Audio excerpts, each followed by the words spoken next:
Hi friends, welcome to వందూస్ channel. అందరూ ఎలా ఉన్నారు? బాగున్నారా? ఈరోజు మన కుకింగ్ వీడియో వచ్చేసి సోడిపిండి ఉండలు ఎలా చేసుకోవాలో చూద్దాము. దీనివల్ల మనకి ఐరన్, కాల్షియం, ప్రోటీన్ ఇవన్నీ ఉంటుంది కదా. సో ఇది ప్రెగ్నెన్సీలో కూడా పనికొస్తుంది అండ్ డెలివరీ అయ్యాక ఫీడింగ్ మదర్స్ కూడా యూజ్ చేసుకోవచ్చు తినడానికి. జీడిపప్పుని ఇలా డ్రై రోస్ట్ చేసుకోవాలి. జీడిపప్పు వేపిన తర్వాత అదే దాంట్లోన నెయ్యి వేసుకొని 6 స్పూన్స్ ఆఫ్ సోడిపిండి వేసుకోవాలి. మీ ఇష్టం, మీరు ఎన్నైనా తీసుకోవచ్చు.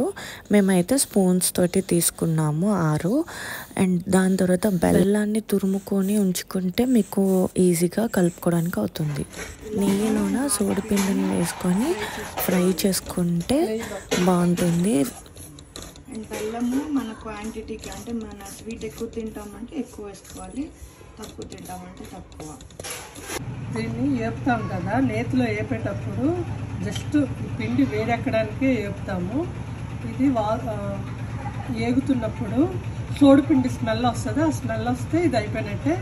దీంట్లో మనం గుండ చేసుకునే బెల్లము, ఇంకా జీడిపప్పు, వేపిన జీడిపప్పు ఇవన్నీ వేసి వేడిగా ఉంటున్నప్పుడే దీన్ని బాగా ఇలా కలుపుకోవాలి. కలుపుకొని ఉండలు చేసుకుంటే రెడీ. ఇలా బాల్స్లో చేసుకుంటే రెడీ.